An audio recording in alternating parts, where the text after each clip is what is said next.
Good evening and hello everyone. My name is Giuseppe Guarrera. I am an Italian pianist based in Berlin, where I'm working and teaching at the Barenboim Said Academy. And I'm very pleased to be here in Munich, finally, after many postponements due to the pandemic, to play my debut recital. And I'm looking forward to see everybody at the concert.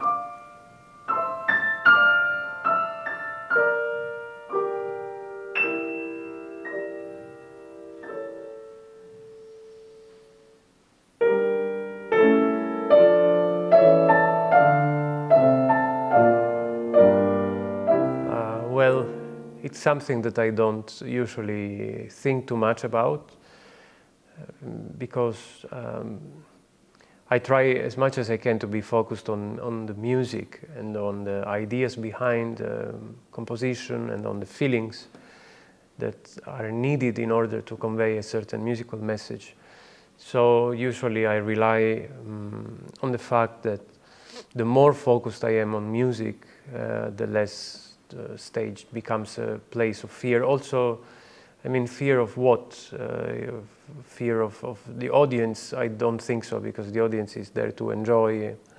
And also, fear of mistakes is something that most of the time gets on the way. So it's much better not to think too much about it. Of course, the body will react anyway. Sometimes my hands are a bit cold, or my heartbeat is a bit higher, but better not to give too much importance to those things and to really be anchored and focused on music.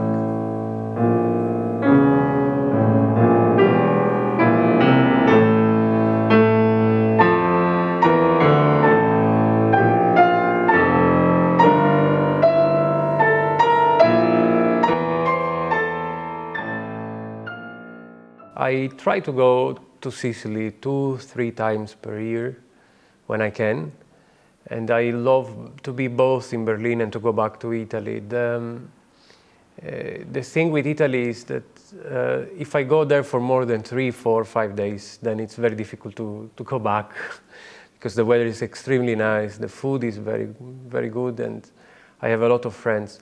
Nevertheless, I find for many aspects, particularly for working-related aspects, Germany a great country that has welcomed me extremely warmly.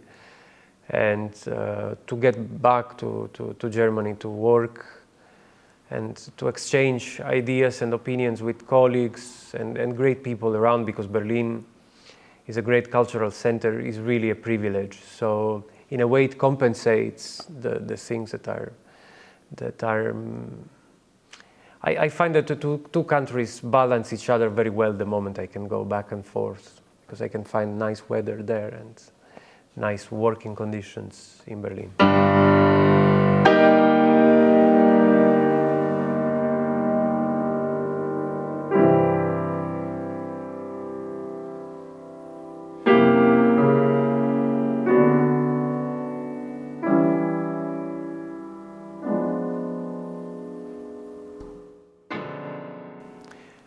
Well, this is an interesting question because, of course, the instrument should be a vital choice. It's important whether somebody chooses to play piano or to sing or to play the cello or the drums, because I think every instrument in a way reflects some aspects of our personality. At the same time, I think that the focus shouldn't be so much on the instrument, but rather on music.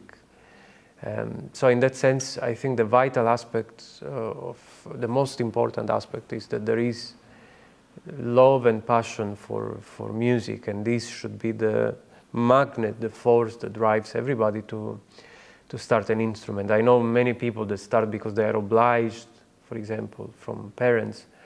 I think to oblige, yesterday I was talking with some students of high school, because they are finishing high school and going to universities.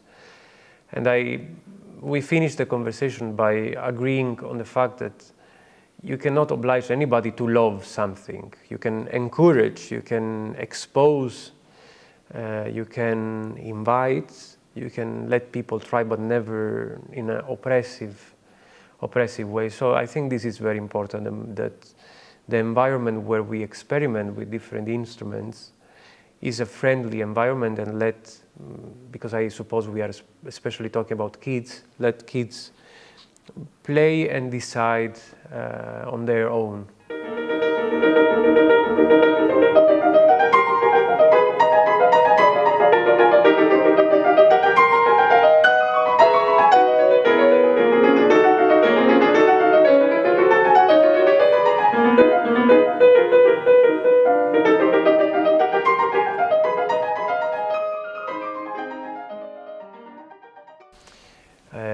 Well, to give an outlook would be a little bit like spoiling a movie.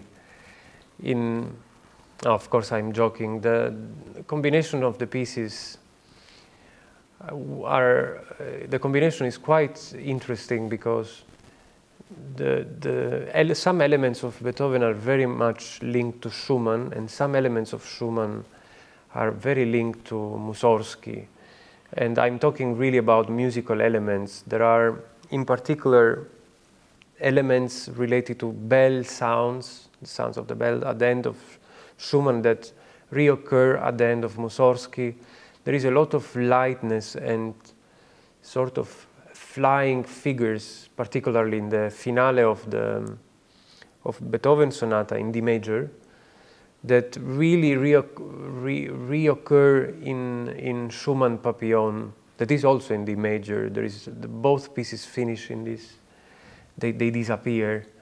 And there are a lot of those links, and the more I actually play those pieces together, the more I practice them, the more I find that there are similarities in the way they express a certain type of emotion. So what I hope is that tomorrow there will be the right space and the right concentration to explore together those emotions, because it takes, of course, the player, the instrument, the whole, but one of the most important factors is the audience and their openness and attentiveness. So I really hope this will be a moment of sharing for everybody through this journey, in particular Mussorgsky, because of its length, will be, as usually is, no matter who is playing, a spiritual journey towards the incredible finale. So I hope that the conditions will be there for experiencing this journey in the most fruitful and interesting way for everybody.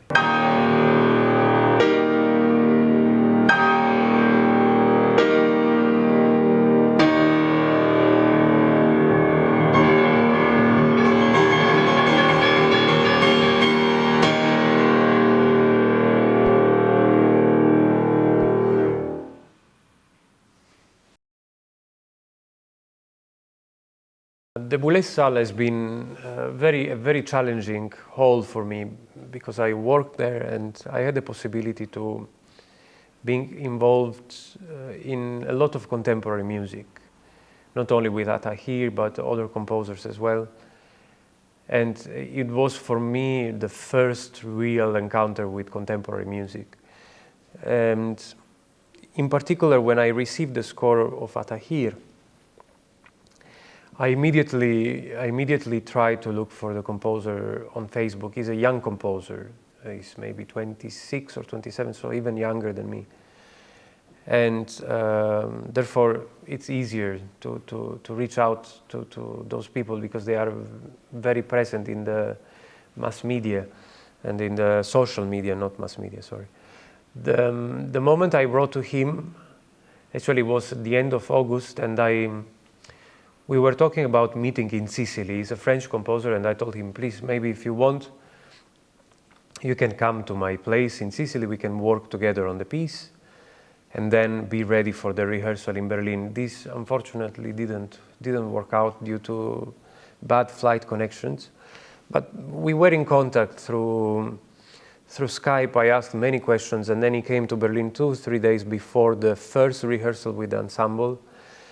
And we looked thoroughly at the piano part, Then I also played once alone. We had an hour together with Daniel Barenboim, and we looked at the score. And then, of course, the rehearsal is the most interesting moment, especially when you have the conductor, in that case it was Barenboim, the soloist, and the composer in the hall. So there is a nice triangle where there is a lot of room for experimenting, and there is a lot of contribution.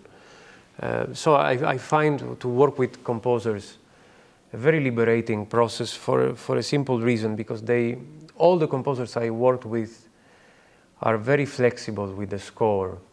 And usually as a player, interpreter, or call us as you like, the score represents very much and very often an obstacle rather than something that helps. It can become a constraining element. And the dialogue on the score with the composer actually makes you understand that in the end, the sound that comes out of the piano is the most important element, and that your ears and your intuitive musicality, of course, in collaboration with the indications in the score, are the real judges of what should happen then on stage. So it was a great privilege for me, and I'm always thankful, and I try to keep this conversation with composers alive, and I try every year to at least commission or play one new piece.